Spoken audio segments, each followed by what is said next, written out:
Hello po mga kapatid, isang pinagpalang umaga na naman po sa inyong lahat mga kapatid. Mag-share na naman po ako ng salita ng ating Diyos ngayong umagang ito, pero mananalangin po tayo. Hihingi na naman tayo ng gabay, ng proteksyon at karunungan sa ating Diyos. Samahan niyo po ako, manalangin tayo. Aming Diyos na makapangyarihan sa lahat, muli ka namin pinupuri, pinasasalamatan, sinasamba ka namin o Diyos. Nagpapasalamat na naman po ako sa umagang ito dahil ginising mo na naman po kami ng maayos at malakas yung aming pangangatawan. Dalangin ko na lahat ng aming gagawin ay maging maayos, tama at nakalulugod po sa iyo, lalo na ang aming gawain ito. Muli mo po kami samahan, turuan, gabayan o Diyos para sa pag-aaral namin. Buksan yung aming puso at isipan para talagang maintindihan namin ang aming mababasa at mapapakinggan, mapapag-aralan ngayong umagang ito. Ama, samahan mo po ulit ako, turuan mo po ulit ako, gabayan mo po ulit ako. Samahan, Lord God, para lahat ng aking sasabihin ay galing lamang po sa iyong salita, O Diyos. Ama, salamat dahil naniniwala ako every time na kami magbabasa, mag-aaral, magbabahagi ng iyong salita, alam ko po na sinasamahan mo po kami, kaya palagi po itong nagtatagumpay. Salamat po Ama, salamat Panginoon Jesus, salamat Banal na Espiritu. Uli, pinupuri ka namin, pinasasalamatan, sinasamba ka namin. Sa matamis at makapangyarihan pangalan ng aming Panginoon Jesus at sa pakikipisan ng Banal na Espiritu, lahat tayo ay magsabi ng Amen and Amen. At ito po ang aking channel.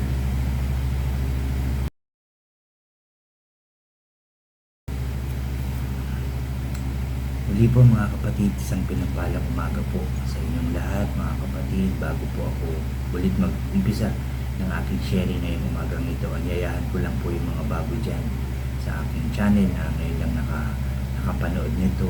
Huwag niyo pong kalimutan na mag-subscribe po. Paki-like and share niyo po ang aking mga videos at paki-click din po ang notification bell para sa mga bago ko pa pong mga i-upload na sharing ng Word of God po.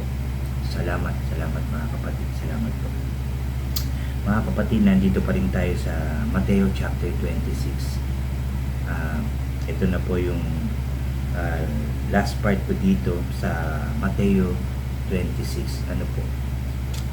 Dito po ako dinala ng aking devotion dito sa verse 31 hanggang dito po sa verse 35. Verse 31 hanggang verse 35 po, at ito po ay may pumagat na paunang sinabi ang pagkakaila ni Pedro. Ano po? Paunang sinabi ang pagkakaila ni Pedro. Sabi po dito, verse 31, sinabi ni Jesus sa kanila, sa gabing ito ako'y iiwan ninyong lahat, gaya ng sinabi sa kasulatan. Papatayin ko ang pastol at magkakawatak-watak ang mga tupa. Ngunit pagkatapos na ako'y muling mabuhay, mauuna ako sa inyo sa Galilea. Sumagot si Pedro, kahit na po kayo iwan ng lahat, hindi ko po kayo iiwan.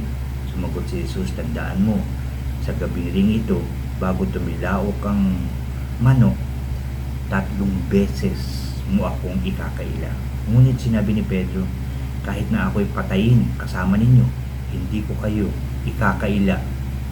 Ganon din ang sinabi ng lahat ng alagad.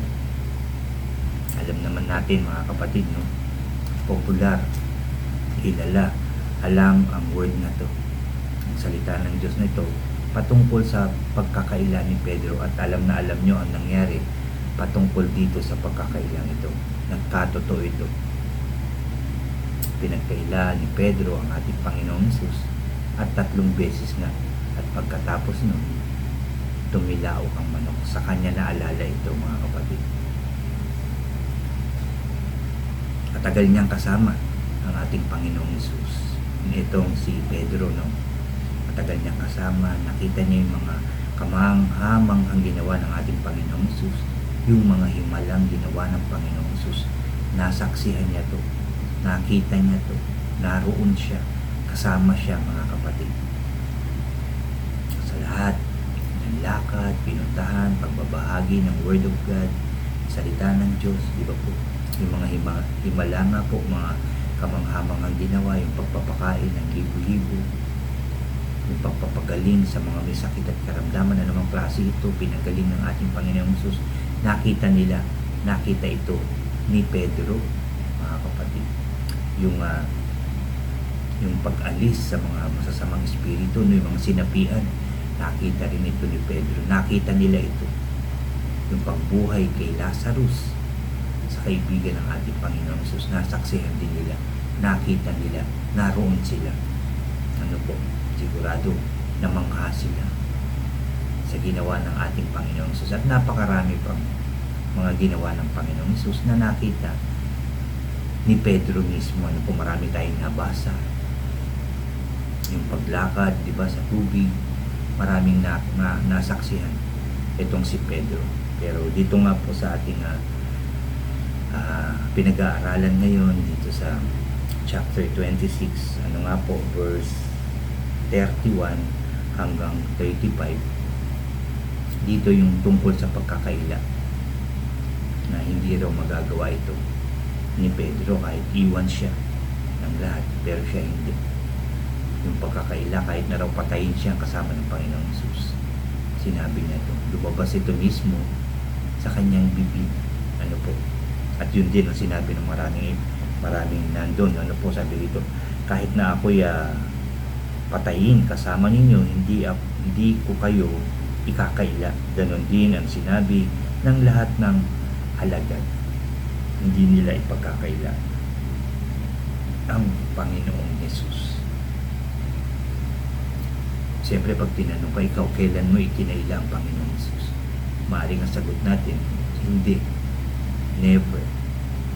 No, dahil kilala kong Panginoong Hesus, no, kilala kong anak ng Diyos ang ating Panginoong Hesus. Pero ako, literal, no, personally, hindi ko nga literal na, o baka hindi ko lang maalala na sinabi ko, ay, hindi ko kilala ang Panginoong Hesus. Pero sa aking pagkakaalam, at sigurado kayo rin, na hindi natin ito ipinagkaila. Hindi natin ipinagkaila ang ating Panginoong Hesus, na siya'y anak ng Diyos. Ano po? Pero personally,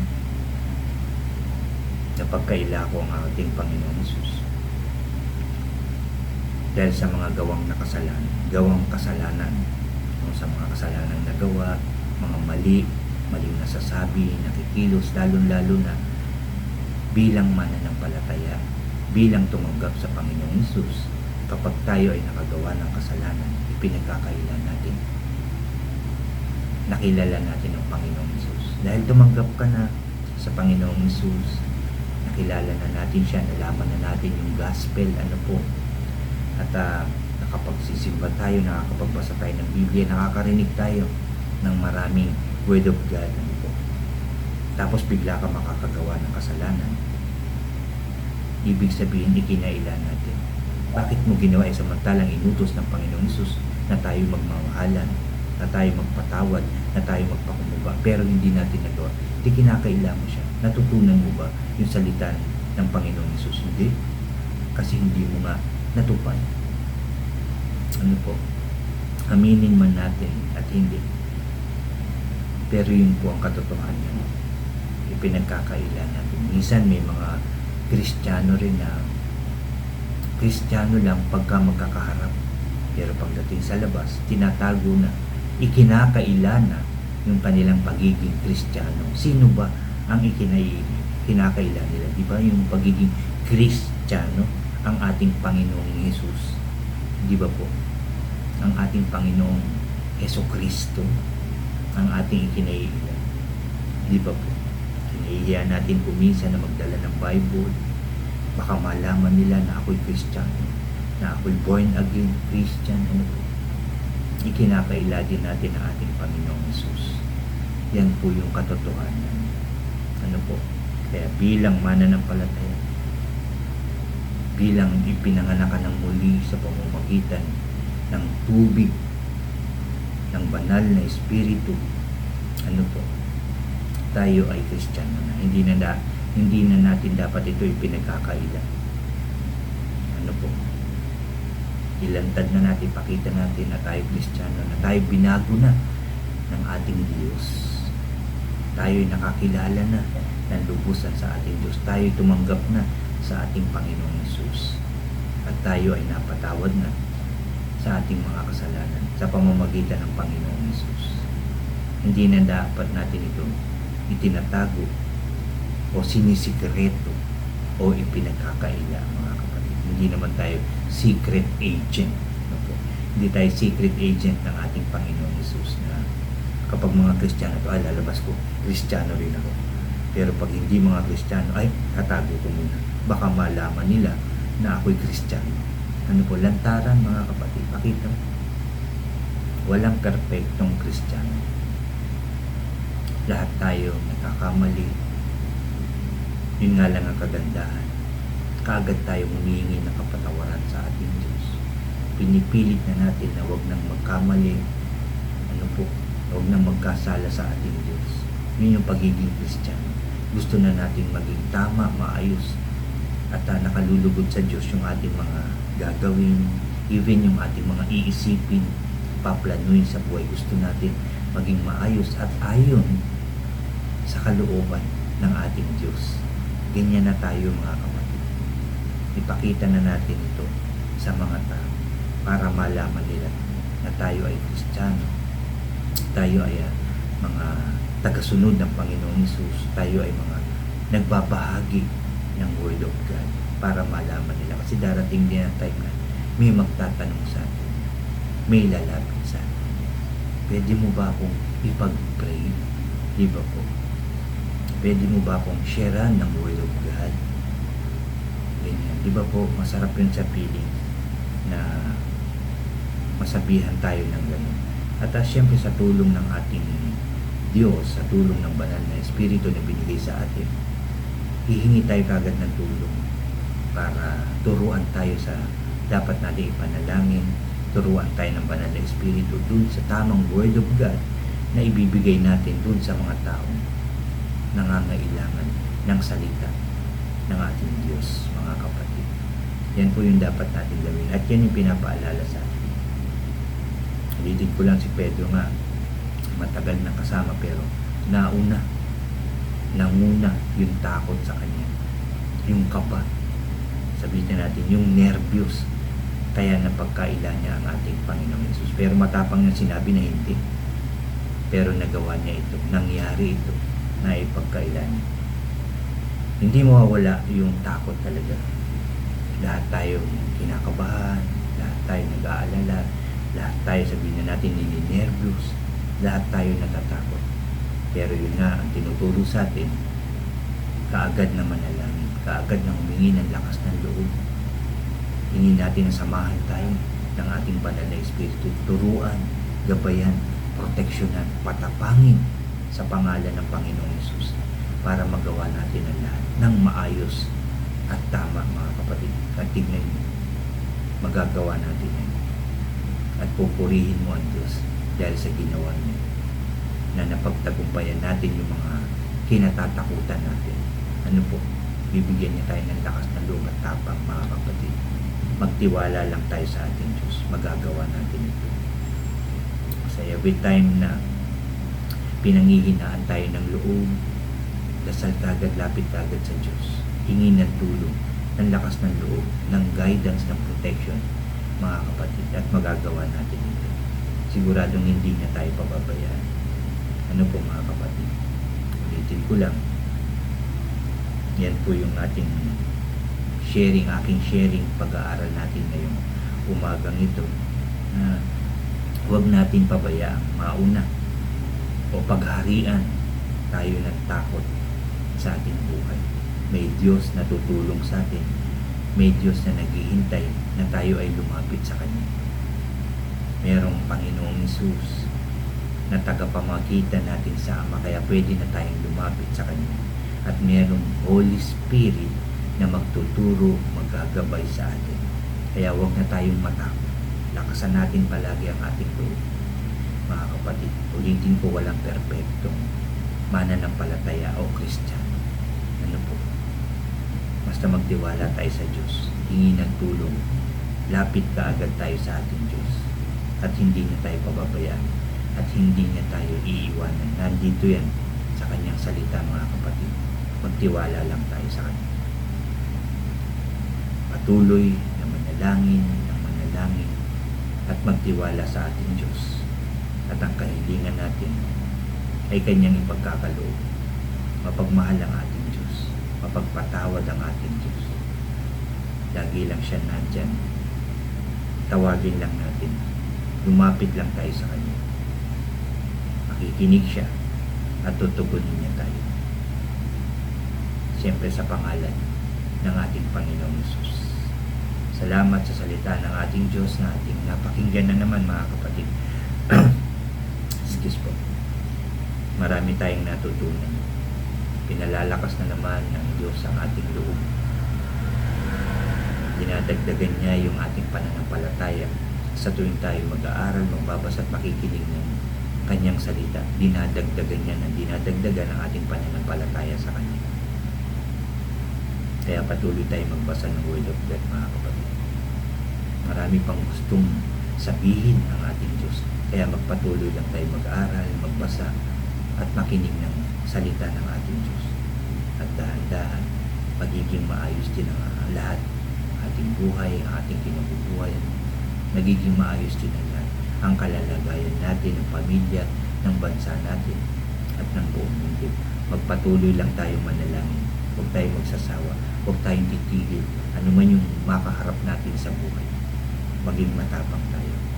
Nandiyan ang Diyos para tayo alalayan, tulungan, gabayan, proteksyonan, at pagtagumpayan. Salamat sa ating Diyos.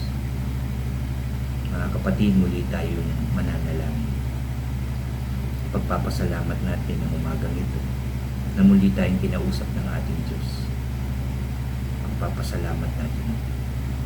Kayo rin, sabihin nyo na kung anong gusto nyo sabihin, hingin, ipagpasalamat sa ating Diyos. Nakikinig siya ngayon. Magsiyuko tayo. Hallelujah. Ama namin sa langit, muli ka namin pinupuri, muli ka namin pinasasalamatan. Ama, maraming salamat dahil kinausap mo na naman po kami. Pinaalalahanan, tinuruan, O Diyos. Salamat po. Salamat po. Dalangin ko na bigyan mo nga po kami ng karunungan, Lord, para malaman namin ang tama at mali. Lakas ng loob, katapangan na nanggagaling sa iyo, Lord, para gumawa ng mabuti at sumunod sa iyong mga kalooban, Lord. Patatagin mo po yung aming pananampalataya, O Diyos, at dagdagan ito everyday. Sa tuwing kami magbabasa, mag-aaral, makikinig ng iyong salita. Salamat po. Salamat po. I pray, Lord God, na never na namin ipagkaila ang aming Panginoong Hesus. Dahil kami tunay na nakakilala na sa inyo, tumanggap na sa Panginoong Hesus. Kaya Lord, hindi na namin ito itatago. Hindi kami magiging secret agent ng aming Panginoong Hesus. Lantaran ito ang ipapakita namin sa aming kapwa na kami ay inyong binago at kami ay sumusunod na sa iyo.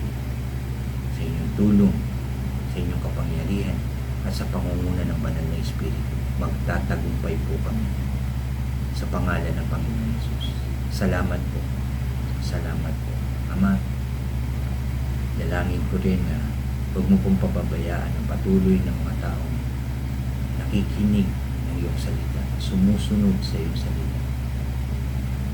Patuloy na kinikilala ka, Lord. Yung mga taong tumanggap na sa Panginoong Hesus. Lord, ingatan mo po sila, gabayan, proteksyonan, palakasin ang katawan, Lord. Pagpalain mo po sila, Lord. At ilayo sa anumang kapahamakan, sakuna at gawa ng kaaway, O Diyos. I pray na ipagkaloob mo po sa kanila yung maayos na pangangatawan at kalusugan, maayos na pamilya, Lord God, maayos na trabaho, maayos na business, Lord God, sa pangalan ng Panginoon Jesus. At ang lahat, dalangin ko, sa tuwing ikapitong araw, kami sisimba para magpasalamat at magpuri sa iyo, Lord God, sa pangalan ng Panginoon Jesus. Sa pangalan ng Panginoon Jesus. Salamat po, Lord God, for all the blessings, guidance na ipagkakaloob mo sa aking mga mahal sa buhay, mga kaibigan, mga kapatid sa pananampalataya, at sa lahat ng nakikinig ng iyong salita, sa lahat ng nakapanood nito, Lord God. Ingatan mo po sila, gabayan, protection at pagpalain, Lord God. Palakasin ang katawan, huwag pabayaang magkasakit, O Diyos. Maging maayos, masaya, payapa, masagana at tagumpayang buhay. In Jesus' name. In Jesus' name. Salamat po muli, Lord, sa katagumpayan ng aming gawain ko. Naniniwala ako, Lord God, na nagtagumpay ito. Salamat po. Naniniwala po ako, Lord God, na magiging maayos na ang aming mga buhay. Sa pangalan ng Panginoon Jesus. Hindi lang yung aming buhay, hindi lang yung aming pamilya, kundi ang buong bansang Pilipinas, Lord God, makakakilala sa iyo, magpupuri at magbabalik loob na sa iyo. Sa pangalan ng Panginoon Jesus. Ang bansang Israel magiging maayos, masaya, payapa na. Wala nang kaguluhan, Lord God. In Jesus' name, ang buong mundo magiging maayos, masaya, payapa at tagumpay ang buhay. Magkakaisang bawat bansa, O God. Magtutulungan, O God, sa pangalan ng Panginoon Jesus. Salamat po, salamat po, salamat po, Ama. Salamat po. Salamat po sa inyong kabutihan. Salamat po sa inyong pagmamahal sa amin. Salamat po, Ama. Salamat po. Dahil ang tagumpay namin ay sunod-sunod. Muli ka namin pinupuri, pinasasalamatan, sinasamba ka namin sa matamis at makapangyarihan pangalan na aming Panginoong Jesus at sa pakikipisan ng banal na Espiritu. Lahat tayo ay magsabi ng Amen, Amen, and Amen po. Amen. Salamat sa salita ng Diyos. Salamat sa ating Diyos dahil tinugon na niya ang ating panalangin, ang ating kahilingan ay ipagkakaloob na niya sa atin. Salamat sa Diyos. God bless po sa inyo lahat at God bless po sa ating lahat.